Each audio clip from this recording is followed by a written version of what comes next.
Que hay gente que viene de ciertos y determinados sectores evangélicos, de otras denominaciones, de otros países, de otras iglesias, y suelen decir muchas veces esa frase, y a mí me pone mucho esa frase me pone mucho los pelos de punta. Porque cuando tú dices Dios me dijo, amigo, no es que te lo dijo el amigo ni el compañero de trabajo, sino tú dices que Dios te dijo. Y yo quiero dejar bien claro, y en esto estamos todos de acuerdo, que Dios habla. Dios no es un Dios ni sordo ni mudo, pero yo quiero dar una enseñanza basada 100% en la Biblia. Si usted discrepa, no va a discrepar conmigo, sino va a discrepar con Dios, porque yo lo que le voy a enseñar es lo que dice la Biblia. Y después que cada uno tome la porción que le corresponda. Partimos de la base de que sí, Dios habla. No siempre Dios ha hablado y se ha manifestado de la misma manera. De hecho, Hebreos capítulo 1 dice, Dios habiendo hablado en otros tiempos de muchas maneras o formas a nuestros padres por medio de los profetas, en estos postreros días nos ha hablado por medio del Hijo. Es decir, la misma Biblia dice que Dios ha hablado. Hay gente en la Biblia que tuvo el privilegio de oír la voz audible de Dios, como ustedes me están escuchando a mí esta tarde. Por ejemplo, Adán. Adán escuchaba a Dios, oía la voz de Dios. De hecho, cuando él pecó, ¿se acuerdan que hace poco lo leímos? Dice, oí tu voz en el huerto, tuve miedo y me escondí. Ahí está bien claro que Adán, por lo menos en un momento de su vida, oía la voz audible de Dios. No fue siempre así, pero durante un tiempo en su vida, él oía a Dios. Por supuesto, sobra el decir que Dios siempre nos oye a nosotros, ¿no? Moisés, dice la Biblia, que era un hombre que oía la voz de Dios con mucha frecuencia. Dios le hablaba, como les estoy hablando yo a ustedes en esta tarde, y mantenían larguísimas conversaciones. Si hay algo que destaca, hay muchas cosas que destacan, por supuesto, en la vida de Moisés, pero si hay algo que me llama mucho la atención es que la Biblia destaca el hecho de que Dios hablaba con Moisés como habla un padre con un hijo, un amigo con otro amigo, así, con voz audible, sin intermediarios, sin cortapisas, y se entendían el uno al otro perfectamente. De hecho, cuando Dios lo llama, y su llamamiento es un llamamiento muy interesante, aparece en el libro de Éxodo, el capítulo 3, si no recuerdo mal, dice que Dios mismo le habló a través de una zarza que ardía, pero que no se consumía. Y Dios le dice, quita el calzado de tus pies, porque el lugar que pisas santo es. ¿Se acuerdan? Él oía la voz de Dios. Y estoy convencido que Abraham también oía la voz de Dios. Porque las cosas que Dios le pide a Abraham y la forma tan rápida como Abraham responde, por ejemplo, cuando le dice, sal de tu tierra y de tu parentela, y automáticamente él sale, lo deja todo, familia, amigos, casa, hermanos, herencia. Cuando Dios le dice que va a ser padre, que se cambie el nombre, que a ese hijo que le ha nacido de la promesa, Isaac, lo sacrifique. Si Abraham oye la voz de Dios, nunca la cuestiona, nunca dice, me estaré inventando yo algo, será producto de la imaginación, sabe Dios quién me está hablando, me estaré volviendo loco. Yo estoy convencidísimo de que Abraham era un hombre que tuvo el privilegio también, como Adán, como Moisés, de oír la voz audible de Dios. Pero, por ejemplo, vemos a José, a Jacob y a otros personajes que Dios no les hablaba con voz audible, sino que les hablaba y les revelaba lo que iba a pasar con sus vidas, lo que iba a suceder con ellos a través de sueños, ¿sí? Ellos tenían sueños y cuando entendían, cuando interpretaban correctamente el sueño, ellos sabían lo que les iba a suceder. José, por ejemplo, desde jovencito tenía unos sueños que no vio el cumplimiento de dichos sueños hasta que fue ya adulto. Pero él sabía por aquellos sueños, digamos, proféticos o reveladores, lo que iba a suceder con su vida, lo que iban a hacerle sus hermanos, su padre, su madre, etc. Jacob también dice la Biblia que tenía sueños. Uno de los más famosos es cuando él dice que en Betel, donde él llegó y se quedó dormido, utilizó una almohada como piedra. Dice, Dios está en este lugar y yo no me había dado cuenta. No me había dado cuenta de que en este lugar está la presencia de Dios y no me había dado cuenta de eso. El lugar en el que tuvo ese sueño fue el lugar que se llamaba en aquel tiempo Luz, pero dice que él le cambió el nombre y le puso Betel, casa de Dios. Dice, porque en este lugar está Dios. Y dice que vio una escalera a través de la cual subían y bajaban ángeles. Algún día conseguiremos la meta. Poquito a poco.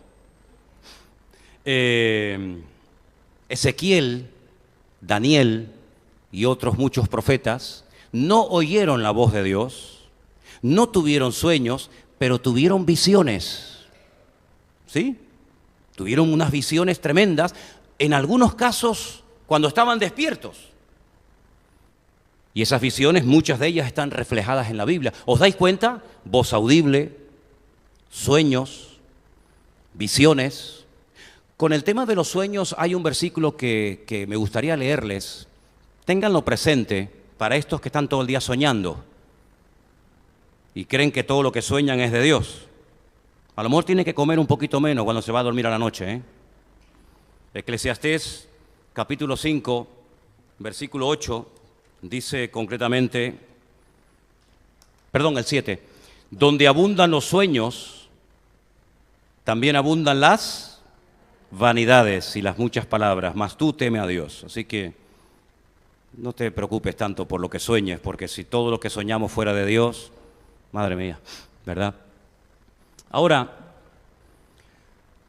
vuelvo a lo que dije al principio. Hay muchas personas, evangélicos, cristianos, que tienen esa frase que no me gusta nada, cuando dicen continuamente Dios me ha hablado, Dios me dijo, Dios me habló, Dios me habló, Dios me dijo. Y a veces parece como que levantan el teléfono y ya Dios les dice lo que quieren oír, ¿no? Y hay que tener mucho respeto con estas cosas, muchísimo respeto. Cuando a veces le pregunto a la gente, pero bueno, una pregunta, cuando tú dices Dios te habló, ¿a qué te refieres? ¿Cómo te habló Dios? ¿Se acuerdan cuando hace algún tiempo les dije que yo estaba un día trabajando en la iglesia del Puerto de la Cruz, cuando estábamos reformando todo aquello? Eso era para después, me parece, ¿no? Y hoy me lo están poniendo un poquito, me están probando a ver si soy capaz de irme del hilo, ¿no? Me suenan los teléfonos, me ponen una imagen que yo no pido, pero no me voy a ir del hilo, ¿eh? Lo estáis intentando, pero conmigo no vais a poder, ¿eh? Eso era para cuando te preguntas, ¿qué hago en esta vida? ¿Te acuerdas que te lo dije? Vale, ya está, venga, seguimos. Pues yo estaba trabajando un día en el Puerto de la Cruz y de repente apareció por allí un muchacho y le digo, hombre, gloria a Dios. Estaba aquí solo trabajando y me viene uno a echar una mano y me dice, es que Dios me dijo que tenía que venir hoy a ayudarte. Oye, yo estaba encima de un andamio, me impactó tanto eso de que Dios me dijo que hoy tenía que venir a echarte una mano, que yo me bajé del andamio y le dije, oye, ven un momento, ¿te puedo hacer una pregunta? ¿Cómo te lo dijo? ¿Cómo te dijo Dios, ve hoy al Puerto de la Cruz a ayudar a Manolo? Y me dijo, muy fácil. Digo, venga, enséñame. Me dice, mira, se saca una moneda y me dice, yo le dije a Dios, Señor, si quieres que vaya al Puerto de la Cruz a ayudar al pastor Manolo, que salga cara. Si sale cruz, es que tú no quieres que vaya. Yo hice así, la tiré, como los árbitros en el partido de fútbol. Cara, Señor, tú quieres que vaya al puerto a ayudar al pastor Manolo. Parece algo infantil, ¿verdad? Pero durante tiempo esa persona se movió así, con una moneda. Yo decía, Señor, ¿y si algún día pierde la moneda? Ya Dios no le habla. O países que tienen monedas donde no hay cara. Hay dos cosas diferentes, pero en muchos países no aparece la cara de nadie. ¿Cómo habla Dios hoy en día? ¿Cómo puedes tú estar seguro que lo que tú has oído o crees haber oído, te lo dijo Dios y no te lo inventaste tú? Hay otras personas que dicen, no, a mí Dios me habló y me dice, mira, yo lo que hago cuando me levanto por la mañana o tengo alguna pregunta o tengo algo que resolver o una decisión que tomar, yo cojo la Biblia y digo, Señor, tú sabes lo que yo te estoy pidiendo, sea una novia, un novio, un trabajo, lo que sea, háblame, Señor. Y como jugábamos en Venezuela cuando éramos niños, Tim Marín de Domingo de Cucaramaca, la titiri fue. Esto me lo dijo el Señor, punto, se acabó. Como la ouija cristiana, ¿no? Donde cae el dedo, allí es lo que Dios me dijo. Voy a ponerles algunos ejemplos de lo peligroso que es moverse de una forma tan infantil y tan inmadura a la hora de consultar la voluntad de Dios y a la hora de querer saber lo que Dios me pide a mi vida. Voy a ponerles algunos ejemplos. Hay un esquema, hay un gráfico que les voy a poner ahí en la pantalla para que ustedes, si quieren tomar nota de esos versículos, porque vamos a hacer una comparación entre Nahum 3:19 con Jeremías 33:6. Aquí hay folios y papeles y bolígrafos por si alguien necesita. Vamos a hacer una comparación entre Éxodo 14:15 y Jeremías 33:3. Y vamos a comparar 1 Corintios 14:39 con 1 Corintios 14:40. Ahí lo tienen. Esto queda grabado, ustedes lo pueden ver después en internet, pero si alguien después quiere sacar alguna fotocopia o lo que sea, yo les dejo mis apuntes para que ustedes se lo lleven, no hay ningún problema, ¿vale? Nahum 3:19 dice así: no hay medicina para tu quebradura, tu herida es incurable. Vamos a quedarnos en esa primera parte del texto. Voy a repetirla. No hay medicina para tu quebradura. Tu herida es incurable. Ahora, tú imagínate que estás enfermo. No sé si aquí hay algún hermano, alguna hermana o alguien que está enfermo.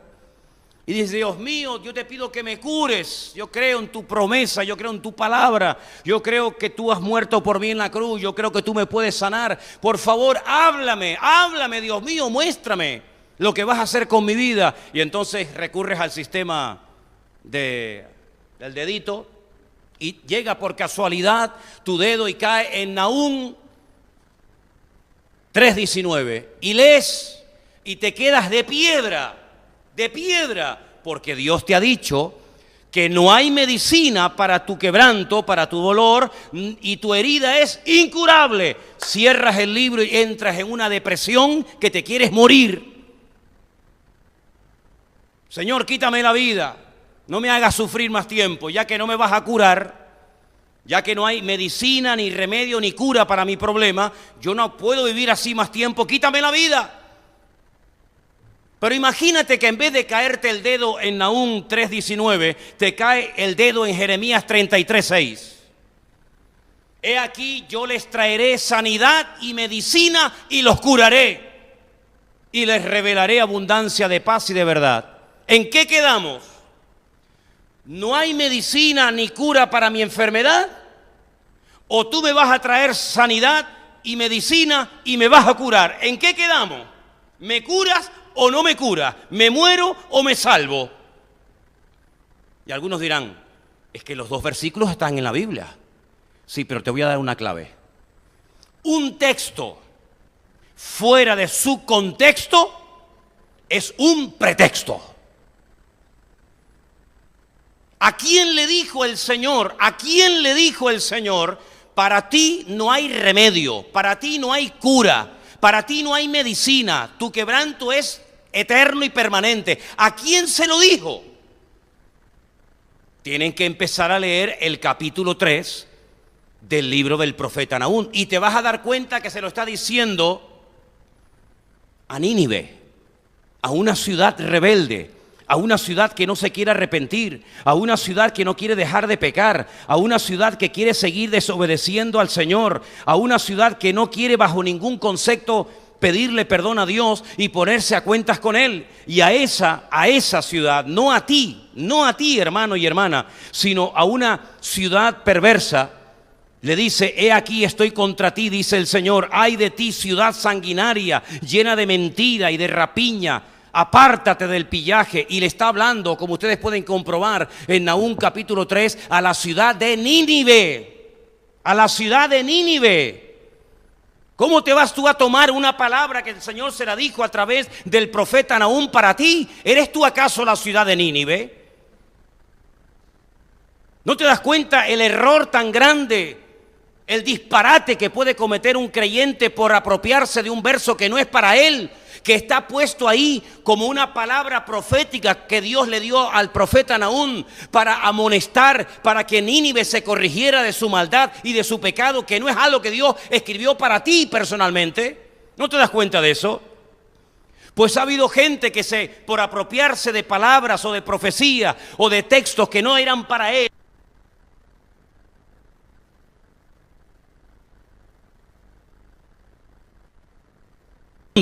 Dios le promete a su pueblo, a sus hijos, a los que se apartan del pecado, a los que viven en obediencia, a los que hacen su perfecta y santa voluntad, Dios les promete restauración, Dios les promete bendición, Dios les promete vida y vida en abundancia, Dios les promete sanidad, Dios les promete hasta mandarles medicina. Entonces tienes que aprender que hay palabras en la Biblia, que hay textos en la Escritura que se escribieron a personas que no querían dejar de pecar, y por eso la palabra es contundente, es dura y es directa. Pero si tú te apropias de una palabra que no es para ti, sino que la sacas de su contexto histórico, la sacas de su contexto y te la aplicas a tu vida, puedes cometer el peor error de tu vida.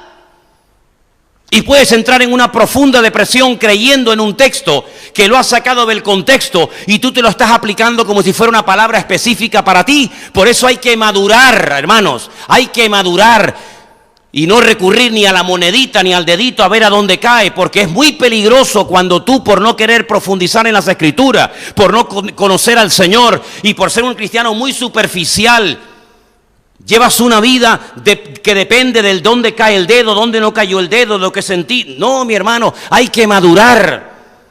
Porque si no maduras, la misma Biblia, por malinterpretarla, se te vuelve en tu contra. ¿Me entendéis o no? Otro ejemplo más. Éxodo 14:15. Entonces el Señor le dijo, ¿a quién? ¿A quién? A Moisés. ¿Alguno se llama aquí Moisés? No, ¿verdad? Entonces esto no es para ti. Bueno, aunque te llamaras Moisés, tampoco es para ti. El Señor le dijo a Moisés, ¿por qué clamas a mí? Ahora, ponte en la situación. Acaban de salir de la esclavitud en Egipto. La idea es salir de Egipto y no volver nunca más. Salir de Egipto rumbo a la tierra prometida. Pero resulta de que hay en medio de la tierra prometida y Egipto un obstáculo natural insalvable. No hay puentes, no hay aviones, no hay barcos, no hay ninguna posibilidad humanamente hablando de superar el obstáculo natural que se llama Mar Rojo. Miles de personas, probablemente millones de personas, se ven en un cuello de botella, en un hueco donde no pueden avanzar ni retroceder. ¿Por qué no pueden retroceder? Porque viene el faraón detrás para matarlos otra vez. Ven a lo lejos el polvo de los carros del faraón. El faraón viene con ira. El faraón viene a destruirlos, llevarlos otra vez a Egipto como mano de obra barata o prácticamente gratuita. Tampoco pueden avanzar porque está el obstáculo natural del Mar Rojo. Entonces, ¿qué hacemos? Moisés se pone a orar, a clamar a Dios. Y Dios lo para, lo interrumpe y le dice, Moisés, ¿por qué clamas a mí? El Señor le había dicho, con la vara que yo he puesto en tu mano, cada vez que tengas un problema en la vida, cada vez que tengas un obstáculo natural, espiritual o de la índole que sea, coge la vara y úsala. Y tú no la estás usando, mijo. Tú te estás refugiando en la oración cuando ahora no es tiempo de orar. O todos los problemas de la vida se solucionan orando. Los espirituales dirán, sí, pastor, todo se soluciona orando. Yo que soy tal vez menos espiritual que tú, te digo, no, señor. Si usted tiene algo contra un hermano, no lo soluciona orando, se soluciona sentándose, hablándose, abrazándose y pidiéndose perdón. Y déjese de orar y de historias. Si usted vive en desorden y en pecado, no se ponga a orar. Lo que tiene que hacer es obedecer la palabra de Dios y déjese de orar. No espiritualice todo, queriendo, no, vamos a orar, vamos a obedecer. Vamos a poner en práctica la palabra. Y ahora te pones a orar, Moisés, cuando yo te he dicho y te he delegado mi autoridad y te he dicho que avances. Que no es tiempo de orar, mijo. Extienda la vara, tome autoridad, tome posesión de la tierra, extienda la vara. Y dice la Biblia que cuando extendió la vara, el Mar Rojo se abrió. Si usted pone el dedito, ¿me explico? Si usted está buscando la palabra, Dios háblame, y usted le cae el dedo en Éxodo 14:15, dice, ¿por qué clamas a mí? Y tú dices, ay, perdón, Señor, perdón. El Señor me dice que no ore. Ya no voy a orar más. ¿Por qué? Porque el Señor me dijo en su palabra, el Señor me dijo que no clame a Él. Pero imagínense que el dedito le cae en Jeremías 33:3. Y el Señor le dice a su pueblo, genéricamente a todos, clama a mí y yo te responderé. Y te enseñaré cosas grandes y ocultas que tú no conoces. ¿En qué quedamos? ¿Clamo o no clamo? ¿Oro o me callo? Depende, mijo. Depende del momento, depende de la circunstancia, depende del lugar. Hay tiempo para orar y tiempo para callar. Hay tiempo para predicar y tiempo para abstenerse de predicar. Hay tiempo de llorar y hay tiempo de reír. Hay tiempo de sembrar y tiempo de cosechar. En la vida dice que hay tiempo para todo. Lo importante es que con tu madurez, con tu experiencia y con el conocimiento que vas a ir adquiriendo paulatinamente de las Sagradas Escrituras, tú sepas interpretar el tiempo en el que te encuentres y no vayas ni demasiado rápido ni demasiado lento, sino que sepas que hay tiempo para clamar, tiempos para orar y tiempos para actuar en fe. Y por eso parece una contradicción cuando hay gente por ahí totalmente ignorantes de lo que dicen, pero se creen sabios en su propia opinión. Es que la Biblia, vuestro libro, está lleno de contradicciones. Y ahora me sacan estos dos versículos donde Dios le dice a uno, no clames, o ¿por qué estás clamando? Y en otro le dice a Jeremías, clama a mí que yo te responderé. No hay contradicción, mijo. Lo que son dos momentos diferentes de la historia, son dos situaciones diferentes. Y en uno había que actuar de una manera y en otra había que actuar de otra. Y eso es lo que tú tienes que descubrir. ¿En qué momento te encuentras? Porque a lo mejor te tienes que poner a orar un poquito más. O a lo mejor ya has orado demasiado. Y no es tiempo de orar, es tiempo de actuar en base a lo que el Señor te ha dicho ya en su palabra que tienes que hacer. ¿Cuántos dicen amén? Y un último ejemplo. Os estoy poniendo ejemplos de la Biblia para que podáis comprobar cómo la Biblia es tan variada que depende de donde caiga el dedo buscando la palabra de Dios, te puede salir una cosa u otra. El último ejemplo, 1 Corintios 14:39. Hermanos, procurad profetizar y no impidáis el hablar en lenguas. No impidáis el hablar en lenguas. ¿Vale? Entonces ahora se pone toda la iglesia, como hay muchas iglesias desordenadas, donde todo el mundo como loco se pone a hablar en lenguas, como hacían los hermanos de la iglesia de Corinto. Y el apóstol Pablo, cuando se entera de ese desorden, dice, alto, esto no glorifica a Dios. Yo hablo en lenguas más que todos vosotros. Yo hablo más en lengua que toda la iglesia junta, decía Pablo a los corintios. Pero en la iglesia, en la congregación, para edificación, para exhortación de los hermanos, prefiero hablar 5 palabras con mi entendimiento que 10.000 en lengua desconocida. Porque si entran indoctos, inconversos, incrédulos de la calle y ven a 100, 200, 300, 1000 personas hablando todos en lenguas, no dirán ellos que estáis locos, con toda la razón del mundo. ¿Esto qué es? ¿Esto qué es? Esto es una casa de locos. Esto no es una iglesia. No es que estamos alabando a Dios. Y es que acaso no nos damos cuenta de que en un momento determinado puede entrar una persona nueva de la calle y llevarse una mala impresión del pueblo cristiano. Entonces, ¿qué dice Pablo? Hágase todo decentemente y con orden. El problema es que hay muchas congregaciones le dicen a la gente hablen y hablen en lengua y profeticen y hablen y profeticen, pero no le enseñan el orden. ¿Y el orden dónde está, hermano? ¿El orden lo pone la doctrina del Centro Evangélico Vida Nueva? ¿El orden quién lo pone? ¿Quién decide? Primera de Corintios capítulo 14. Primera de Corintios capítulo 14 está escrito para bautistas, pentecostales, metodistas, anglicanos, wesleyanos, para todo el mundo. Y todo el mundo tiene que leer Primera de Corintios 14 y ver cuál es el orden que Dios establece en su palabra para los que profetizan, para los que predican, para los que interpretan, para los que hablan en lengua, etcétera, etcétera, etcétera. Pero si usted coge el texto 39 y lo saca de su contexto, donde todo el mundo tiene que profetizar y hablar en lengua, y se salta el último versículo, convertimos la iglesia en un circo y no hay nada peor que una iglesia que tiene que ser luz y un ejemplo al mundo, que se termine convirtiendo en un circo donde la gente entra y con razón a veces dice: ustedes están locos como cabras, por el mal ejemplo y por el mal testimonio que dan. ¿Cuántos dicen amén? Claro, esto no es popular. Por eso hay gente que ha venido a esta congregación y me han dicho: hermano, aquí se aprende mucho de la palabra, eso es verdad, pero aquí el espíritu no se mueve. Primeramente, eso es una falta de respeto espectacular. No, aquí el espíritu se mueve, pero no en el desorden que usted trae de su iglesia allá. Aquí hay un orden. ¿Usted quiere hablar en lengua? Levántese, párese y póngase a hablar en lengua. Pero como no haya una interpretación de esas lenguas, le llamo la atención públicamente, como dice la Biblia. ¿Cómo voy yo a decir amén a algo que no sé lo que usted ha dicho? ¿Quieren que les predique en hebreo? ¿Quieren que le hable en hebreo esta tarde? ¿Para qué? ¿Para qué? ¿Para qué? ¿Para sorprenderles? Si no van a entender nada. Si no vais a entender absolutamente nada. En la iglesia, ¿qué es lo que tenemos que buscar? El que llame la atención mi danza, el que me revuelque en el suelo, el que hable en lenguas, el que me suba por la silla. O en la iglesia buscamos darle la honra y la gloria al Señor.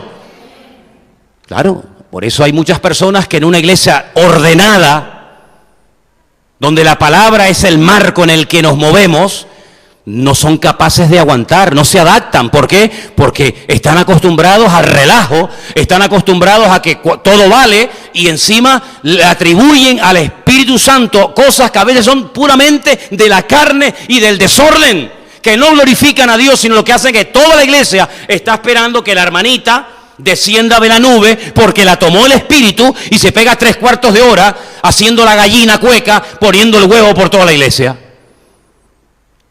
Pero gracias al Señor, en esta iglesia hay un orden y hay un respeto. Y el que viene se adapta, o si no, se tendrá que buscar otro lugar. ¿Cuántos dicen amén? ¿Se da cuenta? ¿Cómo puedo saber si Dios me está hablando? ¿Puede hoy en día Dios hablarme a través de un sueño? Sí, yo digo sí. ¿Pablo no le hablaba al Señor a través de sueños y de visiones? Sí. Y a José, el marido de María, le habló el Señor a través de un sueño. Pero ojo. Hay sueños que no son de Dios.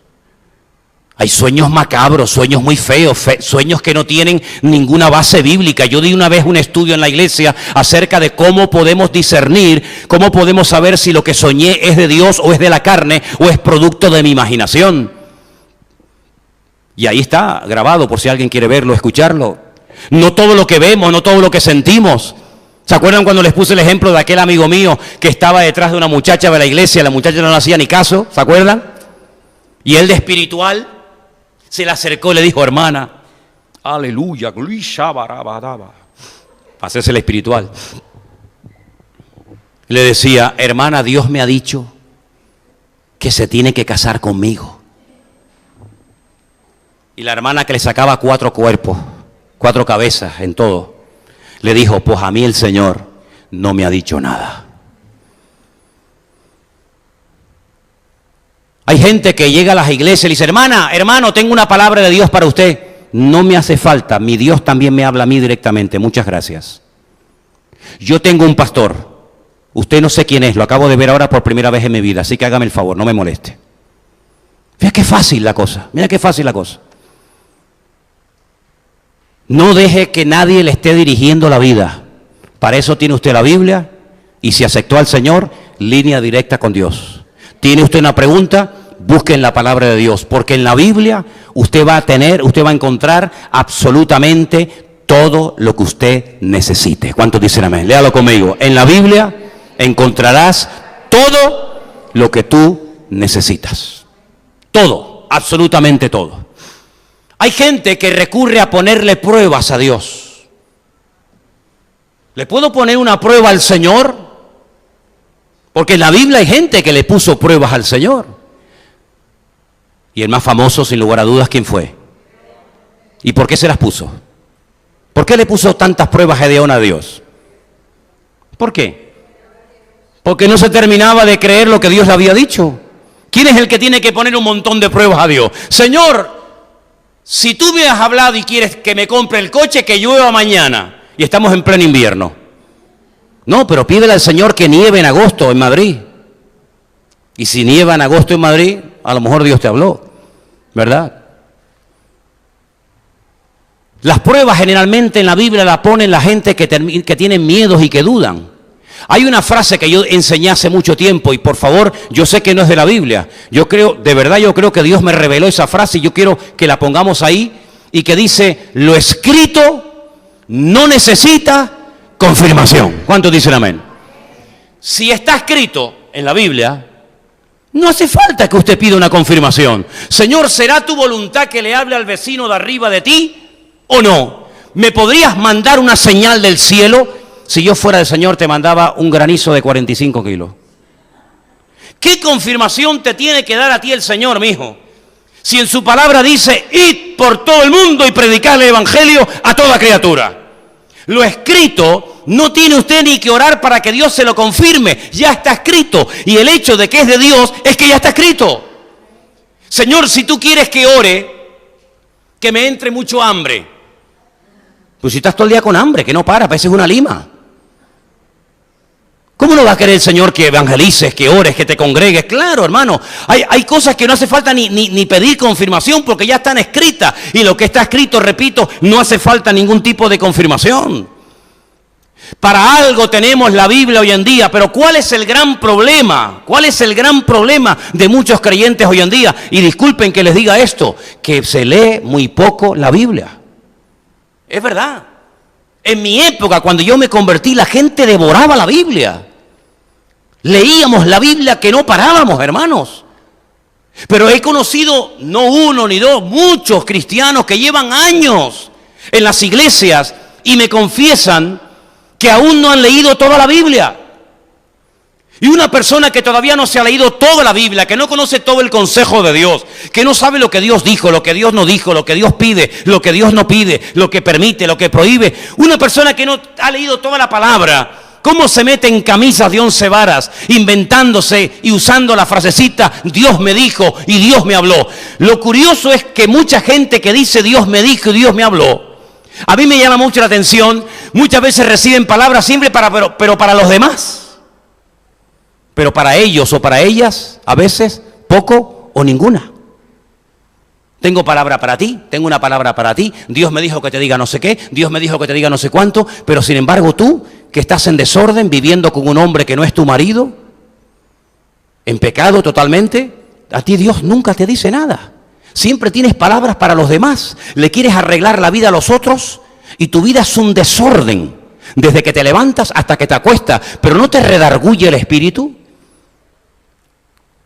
¿No te amonesta el Espíritu de Dios? Yo veo en la Biblia que los grandes hombres de Dios, los grandes profetas, como por ejemplo, por citar uno, Isaías, no se sentían excluidos cuando Dios amonestaba y confrontaba al pueblo. No decían, esta gente, esta no sé, no, sino decían, ay de mí, Dios mío, ay de mí, que siendo hombre inmundo de labios he visto tu gloria. Isaías decía, ay de mí. Pablo decía, miserable de mí. Los profetas se sentían aludidos cuando Dios sacudía y confrontaba al pueblo. Pero hay mucha gente que dice, Dios me dijo, pero nunca le dice nada a ellos, sino siempre lo que Dios le dice es para los demás.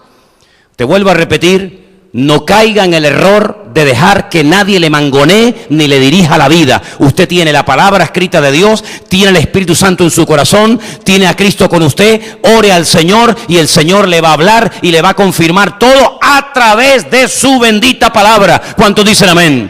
Jamás ningún sueño, ninguna visión, ninguna revelación, ninguna profecía, ninguna palabra va a contradecir la palabra de Dios. Dice la Biblia que no hay nada nuevo. Me acuerdo cuando hace años vinieron algunos profetas por Canarias diciendo que el Espíritu Santo les había hablado a ellos para traer la última revelación a las iglesias cristianas evangélicas de Tenerife y de Canarias. No hay ninguna revelación nueva, ¿sabe? No hay nada nuevo bajo el cielo. ¿Qué es lo que será? Lo mismo que fue. No hay nada nuevo bajo el cielo. Dios nos puede recordar cosas del pasado, pero nadie de ustedes, ni de afuera, ni de aquí, ni de adentro, nadie va a recibir jamás ninguna revelación del Espíritu Santo diciéndonos cosas que no están ni en la Biblia. Jamás. Es más, todo lo que alguien diga que no está en la Biblia sea anatema, porque Pablo dijo, si alguien, incluso hasta un ángel del cielo, Gálatas capítulo 1, ¿se acuerdan? Si un ángel del cielo desciende y os enseña un evangelio diferente del que habéis recibido y aprendido de nosotros, sea anatema. No hay más evangelio, no hay una revelación que usted no haya recibido. Por eso Mahoma es un falso profeta. Porque vino a enseñar cosas que Cristo nunca enseñó. Y porque vino a contradecir lo que ya estaba revelado en la palabra de Dios. Por eso Mahoma es un falso profeta. No es un profeta de Dios. Se equivocó. Vino con un evangelio, con un mensaje diferente. Y no hay un evangelio diferente. El único evangelio que hay es el de nuestro Señor Jesucristo. Y Jesús no era un enviado más, ni un profeta más. Jesús era el Verbo hecho carne, Emmanuel, Dios con nosotros, que habita entre nosotros, que se materializa, que se humaniza, para que veamos su gloria y para que conozcamos al Padre a través de Cristo. Y les digo algo más, es totalmente imposible conocer al Padre si no vamos a través de su Hijo Jesucristo. Prácticamente imposible.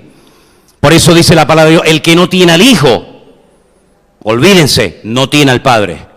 Y el que verdaderamente dice que conoce al Padre y tiene al Hijo, conoce a Cristo. Ahora, si Cristo es, digamos, como dice Hebreos capítulo 1, Dios ha hablado a través de su Hijo, a mí me interesa y creo que a ustedes también saber qué es lo que tiene que decirnos el Hijo, ¿sí o no? Lo voy a repetir otra vez. Si Hebreos capítulo 1 dice que Dios, habiendo hablado muchas veces en el pasado a nuestros padres, a través de los profetas, hoy nos ha hablado a través del Hijo, y sabemos quién es el Hijo, nuestro Señor Jesucristo. ¿Qué tiene que decirnos el Hijo? Porque si Dios habla a través del Hijo, Hijo, háblame, dime lo que me tengas que decir. Empiezo por Juan capítulo 2, no te dice texto, no te preocupes. Juan capítulo 2 dice que Jesús se encontraba en una pequeña localidad que se puede visitar hoy en día en Israel, que se llama Caná de Galilea. ¿Se acuerdan? Había sido invitado a una boda. Hay algunos que tuercen la escritura que dice que no, que era la boda de él con María Magdalena. Los retorcidos y los impuros, para ellos todo es impuro, pero para el limpio todo es limpio. ¿Cómo van a invitar al novio a la boda? En todo caso, el novio es el que invita a la gente, no la gente al novio. Pero bueno, había sido invitado él, su madre y sus discípulos a unas bodas en Caná de Galilea, y faltando el vino, su madre se acercó y les dijo a los que estaban allí: haced todo lo que él os dijere. Para los que respetamos y creemos en María, aquella mujer impecable, aquella mujer extraordinaria, ella dijo: haced todo lo que mi Hijo les diga. ¿Amáis a María? ¿Respetáis a María? Decir sí, no hay problema. Sí, respetamos a María. ¿Cómo no voy a respetarla? ¿Faltaría más? ¿No? ¿Creemos en María? Por favor, ¿faltaría más? ¿Estamos locos o qué? Pues los que respetamos, los que amamos, los que de alguna manera reconocemos la gracia de Dios en ella, hasta el punto que dice la Biblia: bienaventurada eres, ¿verdad? Hagamos caso a lo que ella dijo. Haced todo lo que mi Hijo os dijere. Juan capítulo 2, versículo 5. Muchas gracias.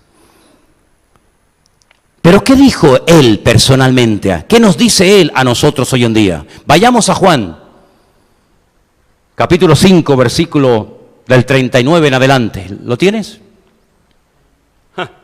Miren lo que dice el Hijo: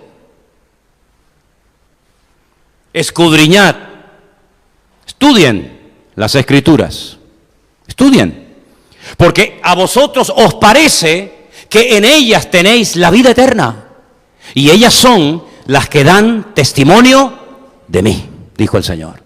Y no queréis venir a mí para que tengáis vida. Gloria de los hombres no recibo, mas yo os conozco que no tenéis amor de Dios en vosotros. Yo he venido en nombre de mi Padre y no me recibís. Si otro viniere en su propio nombre, a ese recibiréis.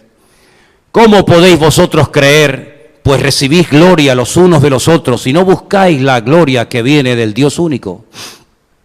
No penséis que yo voy a acusaros delante del Padre. ¡Ay, quien nos acusa! Moisés, en quien tenéis vuestra esperanza. Moisés, Moshe Rabenu, nuestro maestro. Porque si creyerais, escucha bien este versículo, esto es una bomba. si creyerais a Moisés, y se refiere al Génesis, Éxodo, Levítico, Número, Deuteronomio, a la Torá, si creyerais a Moisés, me creeríais a mí, porque de mí escribió él. Claro, pero si no creéis a sus escritos, ¿cómo creeréis a mis palabras? Hasta ahí era, ¿verdad? ¿Qué dice el Hijo? ¿Qué nos dice el Hijo? ¿Qué nos dice el Señor a nosotros hoy en día? Escudriñar las Escrituras. Recuerdo hace años, hoy en día esa pareja de la cual os voy a hablar, son pastores de una iglesia evangélica en Sevilla.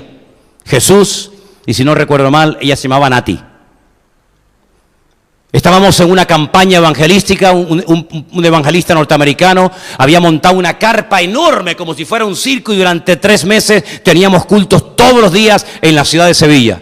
Yo estaba allí echándole una mano, ayudando en la música, en la alabanza y haciendo muchas cosas con este hermano que realmente él era el predicador. Yo prediqué solamente un par de veces en ese tiempo.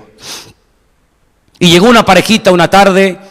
Llegaban otros jóvenes y antes de comenzar el culto, el evangelista me decía, ¿por qué no reúnes a todos los jóvenes y les das una clase, compartes con ellos la palabra y ya los invitas para que se queden en el culto? Y esta parejita de la cual os hablo, Nati y Jesús, ella se me acercó y me dijo, nosotros somos de la Renovación Católica, somos carismáticos. Ah, qué bueno. Hemos oído por la radio que hay cultos, que hay una campaña evangelística y tenemos hambre de Dios, queremos conocer mejor a Dios y hemos venido aquí para oír y para aprender de su palabra. Digo, qué bien, gloria a Dios, bienvenidos. Dice, tengo una pregunta. ¿Qué hago con el tema de las imágenes? ¿Las adoro? ¿Las mantengo en mi casa? ¿Qué hago con las imágenes? Y le dije, ¿tienes Biblia en tu casa? Eran católicos muy buenos, sinceros, y me dijeron, sí, tenemos una Biblia en casa. Digo, mira, vamos a hacer algo. Te recomiendo que leas el capítulo 20 del libro del Éxodo y mañana hablamos. Vale. Al día siguiente vinieron al culto, vinieron a la campaña, y cuando le dije, ¿leísteis el capítulo? ¿Qué tal? Y me dijeron, ya no hay ningún problema, lo tenemos claro. Lo que Dios dice en su palabra es lo que vamos a hacer. ¿Qué es lo que dice Dios en su palabra?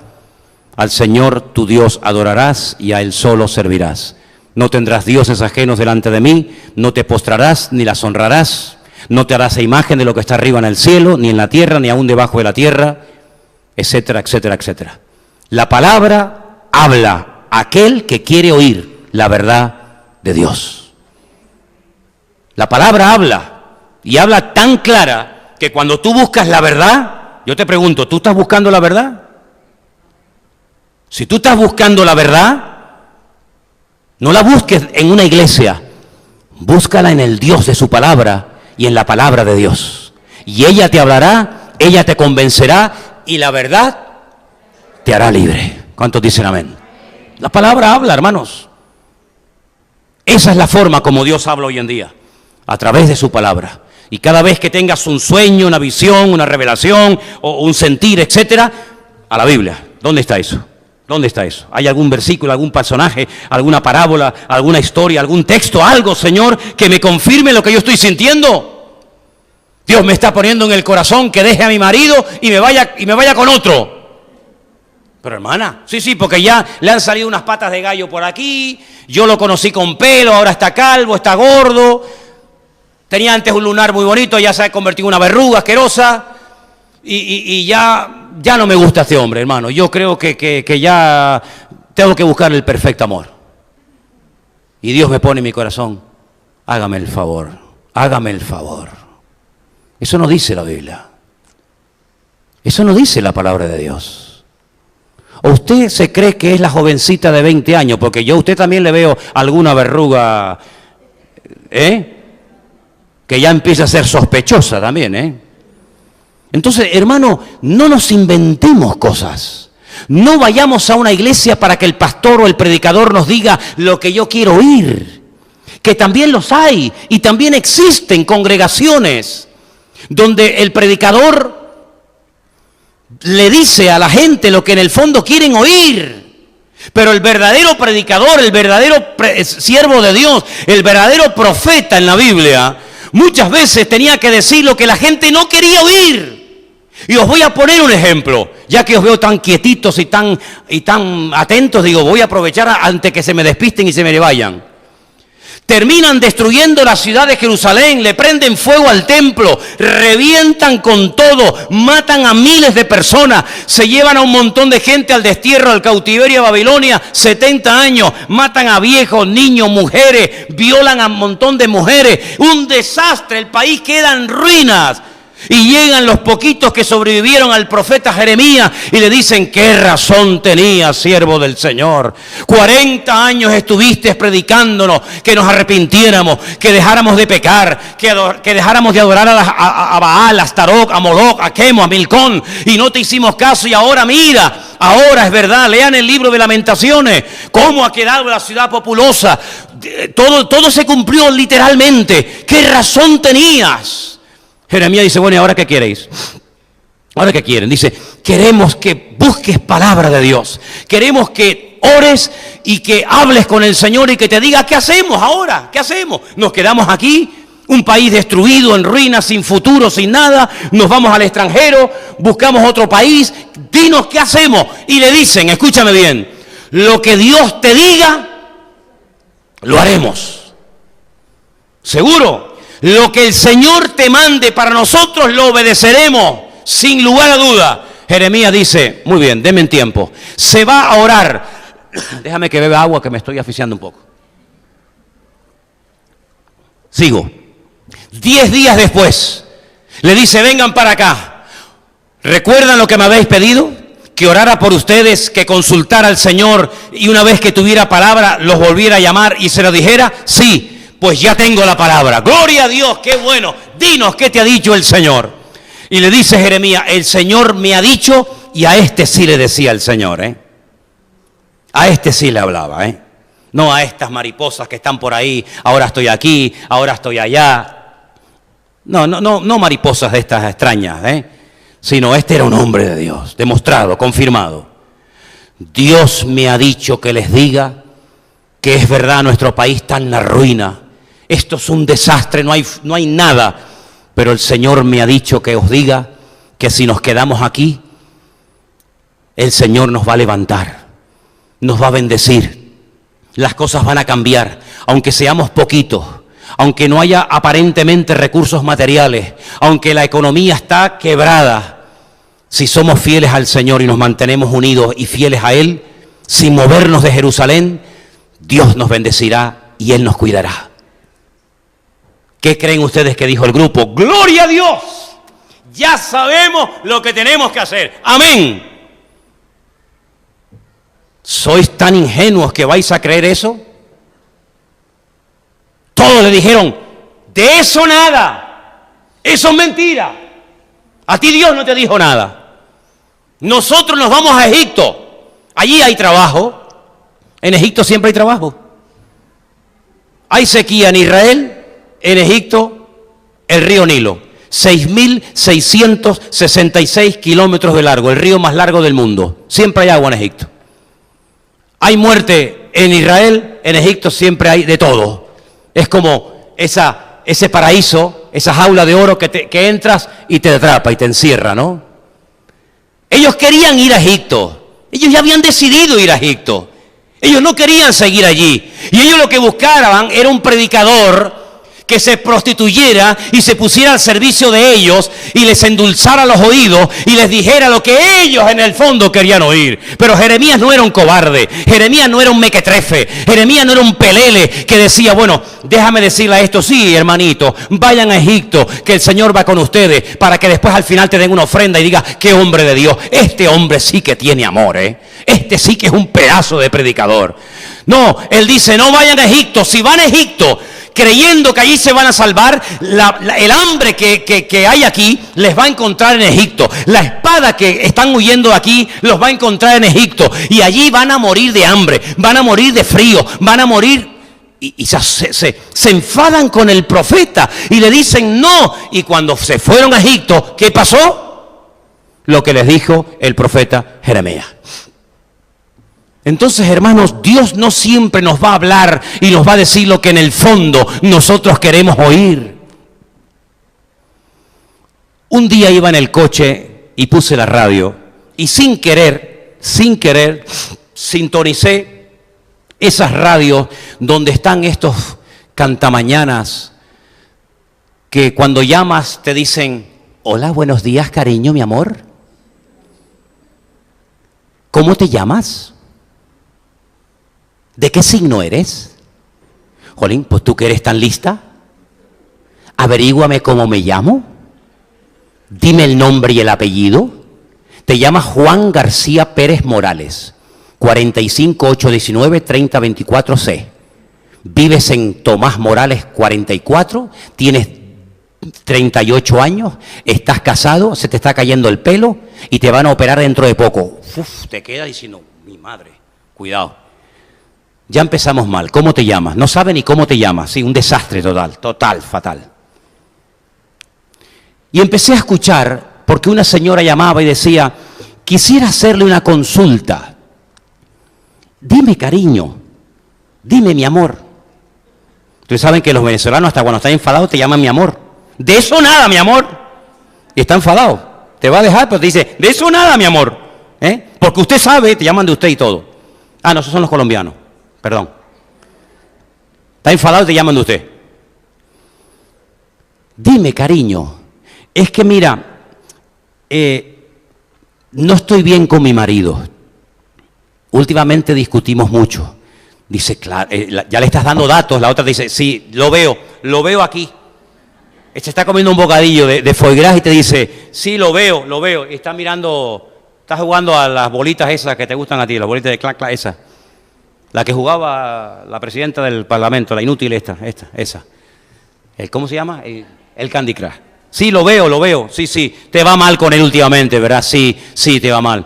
Ya. Y entonces, cariño, dime, mi amor, es que he conocido a otro hombre. Ya la otra dice, efectivamente, lo veo también, lo veo. ¿Te gusta, no? Sí, es que lo veo. Está aquí tan claro, es que eres tan tonta que todo lo que te pregunta me lo dices. Mira, tu tiempo con este hombre ya ha terminado. Tú tienes que rehacer tu vida con este hombre que tú quieres tanto. De verdad, claro. Le paga lo que le diga y le regala el coche, la moto, el perro, el gato y la casa y lo que haga falta. ¿Por qué? Porque llama para que alguien le endulce el oído y le diga lo que en el fondo ella quiere oír. ¡Que me llamen a mí!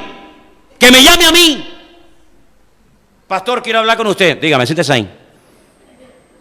Es que mi marido ya no me gusta y he conocido otro hombre. ¿Cómo? Hágame el favor, señora. Pídale a Dios perdón por haberse enamorado de un hombre que no es su marido. Sea fiel a su marido. Tanto cristiana y tanta aleluya y gloria a Dios. Y al final, ¿qué me está diciendo usted, hombre? Claro, a mí ni me va a dar dinero, ni tampoco se lo voy a coger. Y voy a ser un hombre que no tengo amor. Y que soy un pastor malo y duro. Pero a la otra que le dice mi amor, mi cariño. ¿Se dan cuenta, queridos hermanos? Dios nos ha dejado claramente en su palabra lo que tú necesitas. Y Él sabe que a veces te duele que Él te diga no. Pero te lo dice, ¿sabes por qué? Porque te ama. Pablo quería ir a predicar a Misia y el Señor le dijo, no es el tiempo. Déjate guiar, déjate pastorear. Y se va a Bitinia y dice el Espíritu, no, todavía no. Señor, ¿qué hago? Dice que tuvo una visión y vio un varón macedonio que le decía, ven, pasa y ayúdanos. Y entendieron que el Señor los llamaba a la obra misionera en Europa, en este caso en Filipo. Y ellos entendieron que los tiempos y los lugares cambian, pero se dejaban tratar por las cosas del Señor. La pregunta es, ¿tú te vas a dejar enseñar? ¿Saben que una vez conocí a un pastor y termino que me dijo, cuando viene alguien nuevo a la iglesia, ¿sabes que tengo una tentación siempre con la gente nueva, Manolo? Y le dije, sí, ¿qué tentación te da? Dice, tengo la tentación de preguntarle una pregunta. ¿Usted va a estar aquí mucho tiempo? ¿O se va a ir dentro de 15 días? Porque si usted se va a ir dentro de 15 días, pues ya está, se va dentro de 15 días, no pasó nada. Adiós, una que se fue, otro que se fue. Pero si usted se va a quedar aquí, lo que vamos a enseñarle a usted es la Biblia, es la palabra de Dios. Uno de los mejores consejos que oí en esta vida me los dio un cura. Lo he dicho 1.000.000 de veces, don Gilberto. Cuando un día, en algún momento de tu vida, te encuentres en una encrucijada, no sepas qué hacer, obedecer lo que te enseñaron los hombres o obedecer lo que te enseña Dios en su palabra, quédate siempre con la palabra del Señor.